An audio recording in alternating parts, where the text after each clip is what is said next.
Hi, it's Pastor Paul L. Anderson here at the Fountain of Raleigh Fellowship, where we believe God's blessings never stop flowing. It is Marvelous Monday. I don't know about you. I'm so grateful that God gave us a weekend and a week beginning. You know, yesterday was the first day of the week.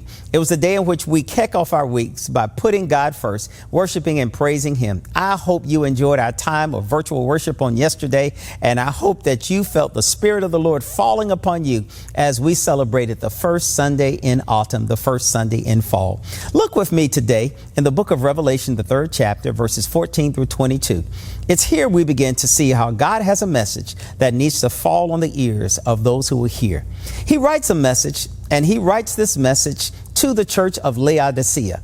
Some of us remember the church of Laodicea. It was a church that was in Asia Minor. He writes to them this message. This is the message of the faithful and true witness, the one who was there at the beginning of creation. He says, I know all the things you do, and I know that you are neither hot nor are you cold.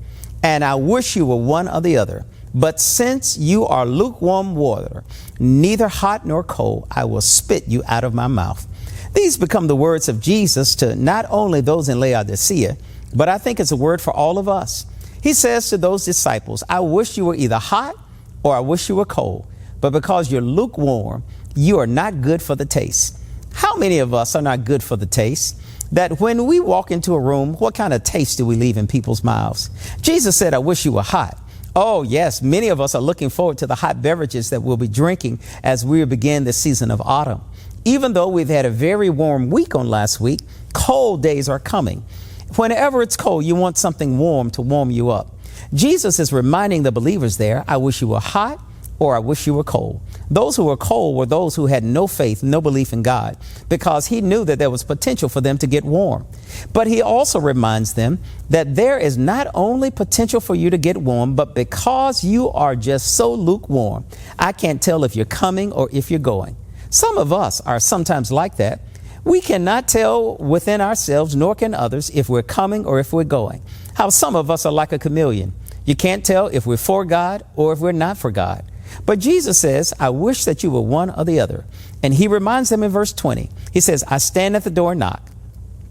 If you hear my voice and open the door, I will come in with you and I will share with you and I will have a meal together with you as friends. And those who are victorious will sit with me on my throne.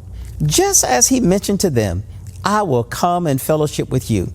Jesus is knocking on the doors of all of our hearts. Are we willing to open the door and listen to hear what he has to say? Sometimes the truth is difficult.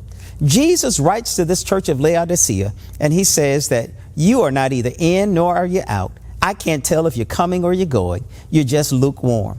How many of us are lukewarm in our enthusiasm, lukewarm in our faith, lukewarm in our actions and our deeds? God wants us to be hot. He wants us to be on fire for him, or he wants us to be those that are cold, waiting for the fire to come to heat us up. But because we're lukewarm, we're not satisfied and can't satisfy anyone else. Today, my brothers and sisters, I hope you will find yourselves hot. That means that you have been moved by the power of God and that you're ready to be on fire for God, because God can do great things with things that are hot, because it can't help but purify everything in its way. I hope you and I will know that we're purified through and by the work of Christ at Calvary. And for that reason, we are exceedingly and abundantly blessed. And I'll look forward to seeing the great blessings that God has in store for me and for you in this year of 2022. I'll look forward to seeing you on tomorrow. To sow a seed to the Fountain of Raleigh Fellowship, visit our newly redesigned website, thefountainofraleigh.org, and select Sow a Seed from the homepage.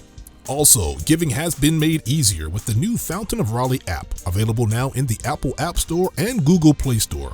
Download today, select Giving from the main menu, and then follow the directions to complete your giving through Subsplash. Thank you so very much for all of your gifts and donations that you've given to the Fountain of Raleigh Fellowship. We thank you for what you've done in the past, what you're currently doing, and what you will do in the future. Your gifts and donations helps us to spread the gospel of Jesus Christ, not only locally, but throughout the world. Thank you again for your gifts, and may God continue to richly bless you. It is here at the Fountain that we believe that we are exceedingly and abundantly blessed, and may you receive those blessings that God has in store for you.